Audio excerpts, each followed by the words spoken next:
Karl Marx nació en Treveris en 1818. Proveniente de la izquierda hegeliana, planteó la unión de teoría y práctica para transformar el mundo. Expuso que la naturaleza de los individuos depende de las condiciones materiales. Las instituciones políticas, religiosas y legales, así como las ideologías por medio de las que los hombres comprenden el mundo en que viven, su lugar en él y su propio ser, están condicionados por la base económica de la sociedad.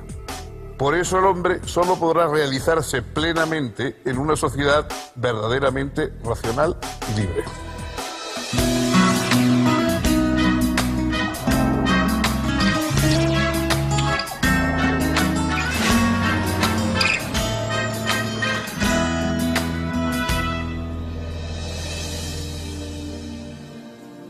¿Qué tal, amigos, amigas? ¿Cómo les va?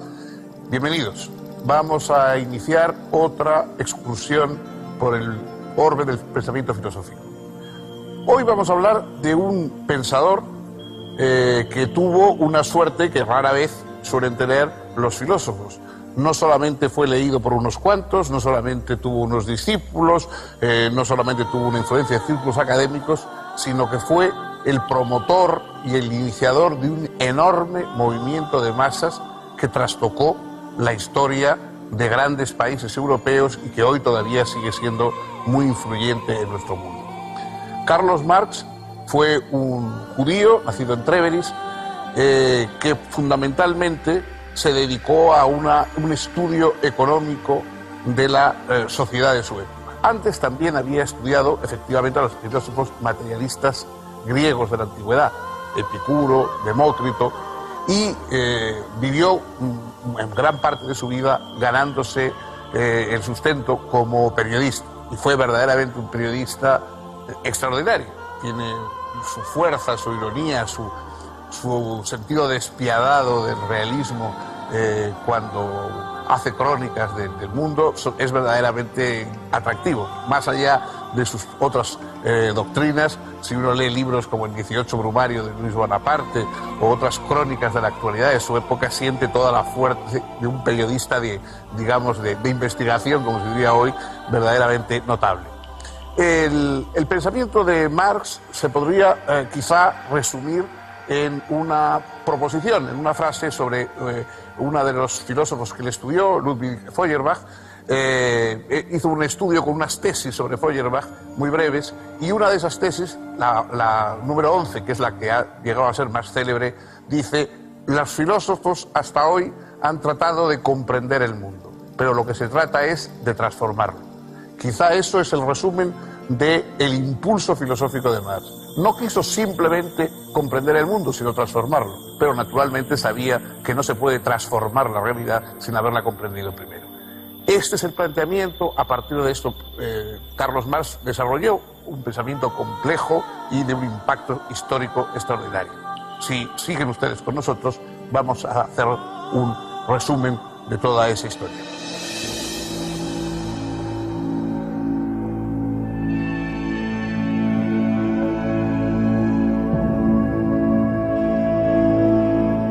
El padre de Karl Marx era un próspero abogado judío de ideas liberales. Cuando Prusia se anexó la zona de Renania, puso en vigencia la reglamentación que prohibía a los judíos, entre otras cosas, trabajar en la administración de justicia. Por lo tanto, para poder continuar ejerciendo como hombre de leyes, en 1824 se convirtió al evangelismo e hizo bautizar a su esposa e hijos. Hasta 1835, el joven Karl cursó sus estudios en el Liceo Friedrich Wilhelm en Treveris y luego estudió Derecho en las universidades de Bonn y Berlín. Como era un muchacho muy inquieto y brillante, estudió también filosofía, historia del arte y literatura. En 1841 obtuvo el título de doctor en filosofía en la Universidad de Jena, con una tesis sobre filosofía griega antigua, diferencia de la filosofía de la naturaleza en Demócrito y Epicuro.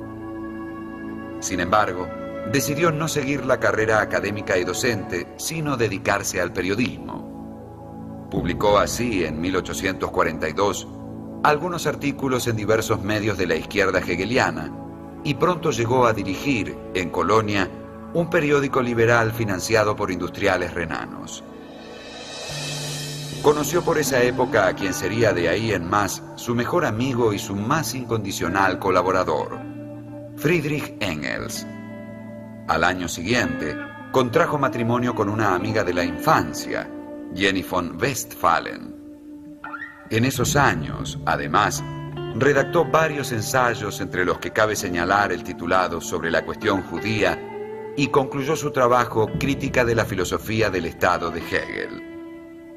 Para Marx, el Estado no era, como parecía ser para Hegel, la realización racional de la libertad, sino la institucionalización de la explotación de toda una clase, la de los trabajadores asalariados, que quedaba marginada de la plena humanización. La contradicción entre capitalistas y proletarios exigía su superación dialéctica. Hegel no veía esto, según Marx, y así su filosofía terminaba legitimando el statu quo.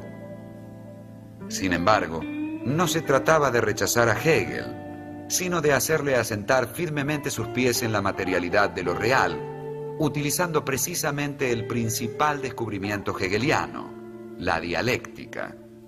Solo que en virtud de este giro, no se estaba ya ante una dialéctica idealista, sino ante una dialéctica materialista.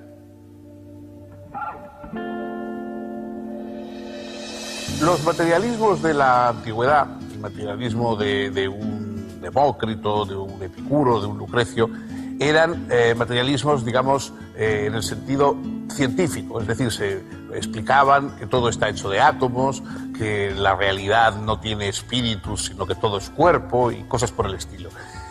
Pero no se introducían en el campo de lo histórico. El materialismo de Marx parte efectivamente de estos materialistas clásicos de la antigüedad, pero introduce la dimensión histórica.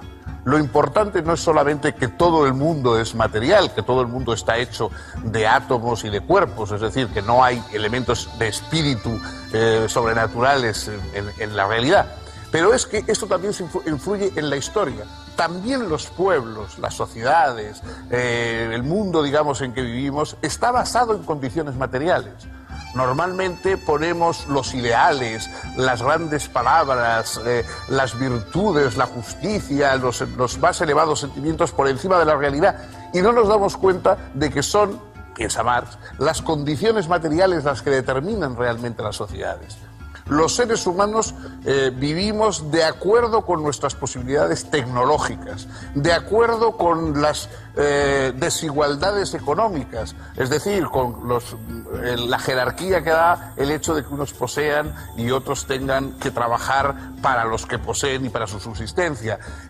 Esas condiciones materiales, esas condiciones que surgen de lo que comemos, lo que producimos, de la tecnología que tenemos para fabricar y para poder viajar y para poder conocer, todas esas condiciones materiales son las que determinan lo demás. Nuestras ideologías, las explicaciones racionales que damos del mundo, eso todo es posterior a las condiciones materiales. Nosotros creemos que lo importante es las ideologías espirituales que explican lo real, en realidad es esa base, esa infraestructura material la que explica, la que da cuenta y se expresa a través de las ideologías políticas, religiosas, etc. Es una subversión, en el sentido estricto del término, es darle la vuelta a las cosas y decir, si queremos comprender el mundo, tenemos que comprender, no escuchar a los ideólogos, sino comprender la materialidad de las relaciones económicas, tecnológicas, etcétera, en la que viven los pueblos. Comprendiendo esa realidad es lo que vemos, la verdad de la sociedad. La verdad de las sociedades no está en su ideología, en el discurso, a veces autocomplaciente, que tienen sobre sí mismas, sino en sus relaciones económicas, sociales, tecnológicas, etc. Este fue la gran vuelta, dar la vuelta a las cosas que realizó el pensamiento de Marx. En 1844, Marx se instaló con su esposa en París, donde intentó vivir de sus colaboraciones periodísticas a diversos periódicos y revistas. Comenzó a estudiar a fondo a los economistas clásicos ingleses y se contactó con la llamada Liga de los Justos, una sociedad comunista secreta, así como con diferentes reuniones obreras. Marx encontró gran afinidad entre sus propias opiniones y las doctrinas de los comunistas, que cuestionaban radicalmente al sistema capitalista y proponían la propiedad común de los medios de producción. En esos años escribió sus manuscritos económico-filosóficos, que permanecerían inéditos por casi 90 años. En ese texto, Marx denunció la naturaleza alienada del trabajo bajo el capitalismo, contrastándola con la idea de una sociedad posible en la que los hombres pudieran desarrollarse libremente en un marco de producción cooperativa. Se relacionó también con los anarquistas y escribió, junto con Engels, un libro que fue publicado en 1845 y que cuestionaba el mundo académico alemán de esa época, La Sagrada Familia. Marx colaboraba en un semanario en lengua alemana, de tendencia netamente antiprusiana, que se publicaba en París. Cuando el gobierno de Prusia, molesto ante las críticas de que era objeto, solicitó al Ministerio de Interior francés que tomara medidas para acabar con esa publicación, todos los columnistas y periodistas del semanario vieron sus visas revocadas. Entre ellos, Marx. Expulsado de Francia, se dirigió a Bruselas. Redactó allí sus famosas tesis sobre Feuerbach, la más famosa de las cuales dice: los filósofos no han hecho más que interpretar de diversos modos el mundo. De lo que ahora se trata es de transformarlo. También escribió entonces La ideología alemana, libro que fue conocido después de su muerte. Explicaba allí que la naturaleza de los hombres depende de condiciones materiales. Las instituciones e ideologías mediante las cuales los hombres regulan sus relaciones, se comprenden a sí mismos y entienden el mundo en el que viven, están condicionadas por la base económica de la sociedad. Por lo tanto, según Marx, los hombres solo podrán realizarse plenamente en una sociedad libre y racional. Ahora bien, en la sociedad capitalista, grandes sectores de la población son relegados a condiciones inferiores de vida en nombre del principio de la división del trabajo. Esto significa que, en términos hegelianos, la sociedad capitalista carecía de realidad racional. En 1847, Marx dio a conocer su Miseria de la filosofía, obra en la que respondía polémicamente a la filosofía de la miseria del anarquista Pierre-Joseph Proudhon. Ese mismo año fundó, junto con Engels, la Sociedad de Obreros Alemanes de Bruselas. Fue elegido vicepresidente de la llamada Acción Democrática y poco después participó en el segundo Congreso de la Liga de Comunistas, realizado en Londres. Se le encargó entonces redactar, junto con Engels, un manifiesto. Ese texto, el Manifiesto Comunista, fue publicado en febrero de 1848. Allí, Marx y Engels plantearon que la historia de las sociedades es siempre historia de las luchas de clases. Este principio fue la base de lo que luego se llamaría el materialismo histórico. En 1849, Marx publicó Trabajo asalariado y capital, y también un artículo sobre la historia del Imperio prusiano que tuvo como consecuencia su inmediata expulsión del territorio alemán. Marx se instaló entonces con su familia en Londres. Como inmigrante irregular, no podía acceder a un trabajo estable y su única posibilidad de subsistencia consistía en escribir artículos para diversos periódicos. Si bien tuvo algún éxito en ese campo, se trataba de un trabajo bastante mal pago y la situación económica de la familia Marx se convirtió en francamente mala. 3 de sus hijos fallecieron en esos años y la salud de su esposa y la suya propia se deterioraron irreversiblemente. En realidad, solo pudo sobrevivir gracias a las ocasionales ayudas económicas del buen Engels. Sin embargo, Marx no dejó de estudiar y producir. Entre otras cosas, mejoró su dominio del inglés y el francés y aprendió español y ruso. Todos los días concurría a la biblioteca del Museo Británico y allí leía y escribía. En 1850 publicó Las luchas de clases en Francia y en 1852 El 18 Brumario de Luis Bonaparte. También por entonces concibió el proyecto de elaborar una crítica de la economía política clásica. Debido a sus problemas financieros, familiares y de salud, el trabajo fue mucho más lento de lo que en principio él había previsto. En 1859 publicó, como primera parte del trabajo proyectado, su contribución a la crítica de la economía política, obra que tuvo una buena recepción y en la que Marx expone que el estadio histórico que denominamos capitalismo debe ser superado en virtud de su radical irracionalidad. Es claro que dicha irracionalidad debía aún ser probada con claridad. A ello se dedicaría la continuación de este texto, un estudio pormenorizado sobre el capital.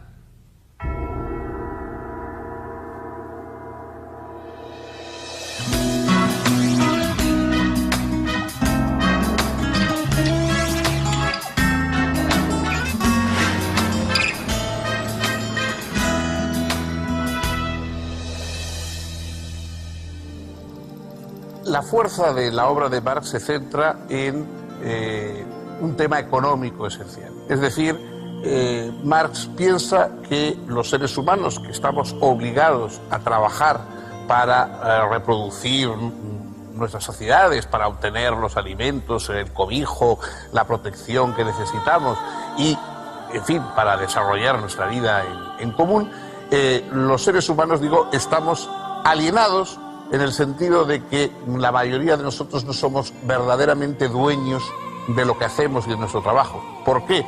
Porque hay una distribución socialmente injusta. Hay un mundo de poseedores del capital, de la masa fundamental económica de una sociedad determinada, que facilitan y aportan el dinero para la producción, para la maquinaria, etcétera, en la que van a trabajar el resto de los miembros de la sociedad, y obtienen ese producto, pero además obtienen una parte excedente de lo que produce esos trabajadores, que en vez de ir a los propios trabajadores que lo han producido, va a los dueños de los medios de producción, de ese capital, de esa acumulación económica, que es la sustancia, la base de una economía burguesa desarrollada, etc. Es decir, que el dueño del capital obtiene naturalmente lo que ha invertido en el trabajo, en pagar y costear el trabajo de los demás, pero también una plusvalía, una cantidad excedente superior que le permite ir acumulando cada vez más, mientras que los trabajadores nunca llegan a ser dueños plenamente de lo que están haciendo, de lo que están construyendo, etcétera, etcétera.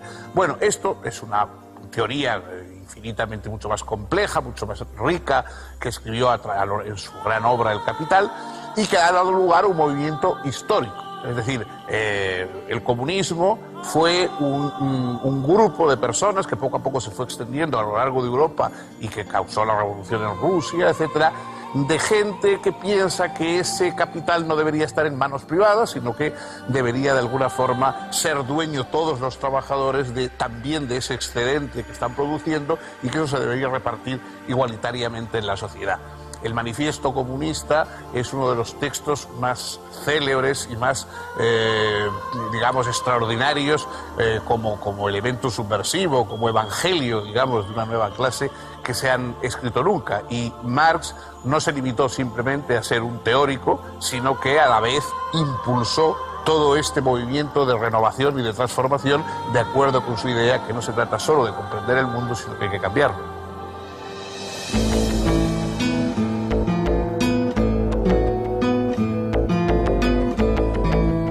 El estudio sobre el capital, proyectado por Marx como continuación de sus contribuciones a la crítica de la economía política publicadas en 1859, se fue demorando por diferentes motivos. Por un lado, Marx dedicó varios años a redactar un voluminoso estudio sobre las diferentes teorías de la plusvalía, o sea, de la ganancia capitalista. Por otro lado, En 1864 fue elegido para integrar el Consejo General de la Asociación Internacional de los Trabajadores, o como luego se la llamó, la Primera Internacional. Esta actividad le insumió enormes esfuerzos. De hecho, Marx fue el autor de casi todos los documentos elaborados por ese organismo. Se opuso allí a los anarquistas, sosteniendo la necesidad de que los obreros adoptasen formas efectivas de acción sin excluir la constitución de un partido político. Finalmente, en 1867, bajo el título de El Capital, Crítica de la Economía Política, libro primero, Marx publicó su demorado análisis del proceso de producción capitalista. El texto tuvo un éxito inmediato y arrollador, y pronto fue traducido a diferentes idiomas. Según Marx, la riqueza no es producida por el capital, sino por el trabajo humano. Lo que origina la ganancia capitalista no es otra cosa que la explotación de los obreros. Lo original del enfoque radica en la aplicación del método dialéctico a la economía política. Allí donde los economistas clásicos ven relaciones entre mercancías, Marx descubre relaciones sociales, es decir, relaciones entre personas. El mismo valor de cambio de las diversas mercancías deriva del tiempo de trabajo social necesario para producirlas.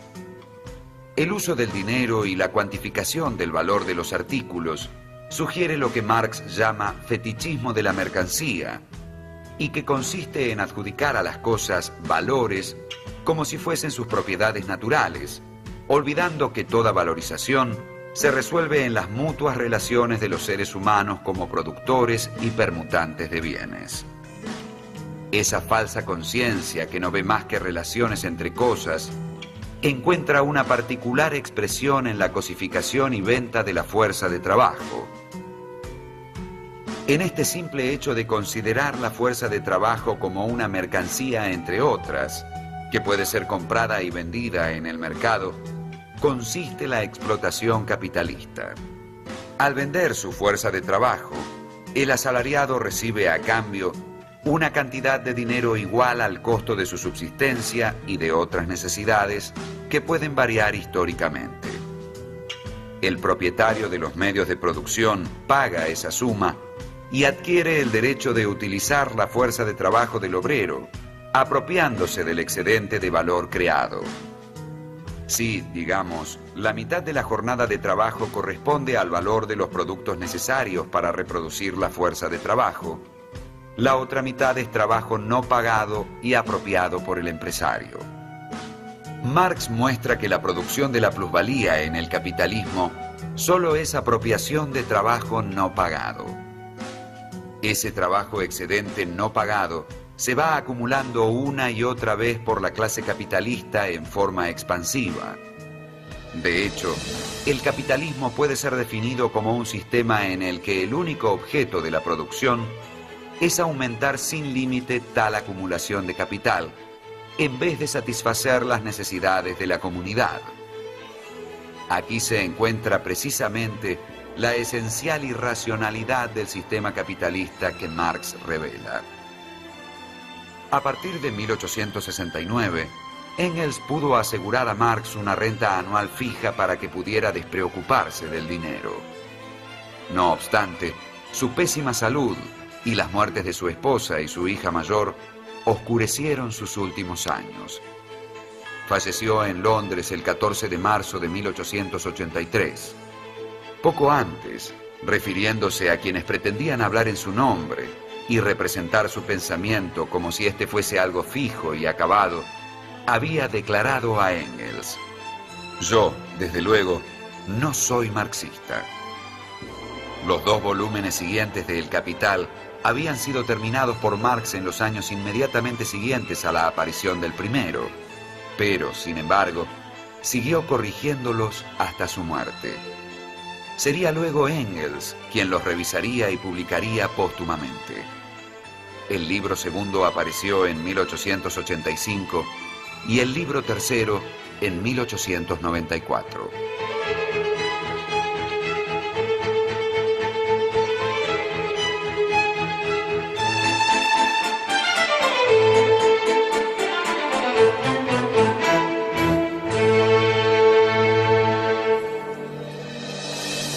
Evidentemente no es un secreto el impacto que ha tenido la obra de Marx en la historia. El marxismo no es simplemente una filosofía, sino que es a la vez una fuerza social transformadora y a veces también una coartada pues para movimientos totalitarios, autocráticos, etcétera, que con un revestimiento ideológico proporcionado por Marx, pues lo que han descubierto o inventado es nuevas tiranías burocráticas sobre los pueblos. En cualquier caso, pocas personas, pocos individuos han tenido una influencia personal tan extraordinaria como Marx en la historia, por lo menos desde luego en la historia contemporánea, yo creo que ninguno. Su obra ha sido discutida por los economistas, ha sido discutida también por las repercusiones prácticas que ha tenido al llevarse a cabo en algunos países. Ha habido, digamos, desajustes fundamentales. Marx estaba convencido de que la verdadera revolución solo podía darse en los países desarrollados, burgueses desarrollados, y él esperaba la revolución en Inglaterra o la esperaba en Alemania, y entonces fue en la atrasadísima Rusia, que era el país, digamos, en donde precisamente no existía burguesía, sino lo que existía era un campesinado y un movimiento, digamos, unos aristócratas gobernando a campesinos, y ahí fue precisamente donde surgió el movimiento revolucionario de acuerdo con más o menos con la doctrina marxista. En cualquier caso, por mucho que se discuta su obra desde el punto de vista teórico-económico, por mucho que se pueda y se deban discutir los efectos históricos que ha tenido en algunos países y obviamente digamos, la repercusión sobre la pérdida de libertades o sobre incluso el atraso en ocasiones de algunas sociedades que han querido seguir con exceso de ortodoxia el planteamiento marxista, no cabe duda de que el esfuerzo de Marx teórico fue extraordinario y sobre todo que puso sobre la mesa un problema que está ahí, sea cierto el marxismo o no.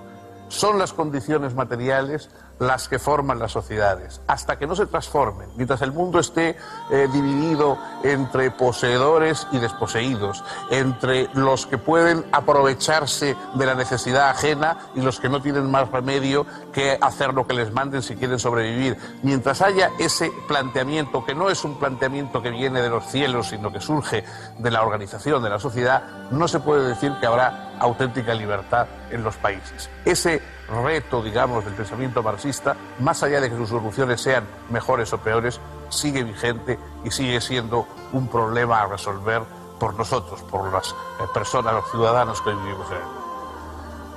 Hoy hemos llegado aquí con esta obra tan distinguida, tan importante. El próximo día, si contamos con su anuencia, vamos a seguir con otro filósofo, con otra perspectiva.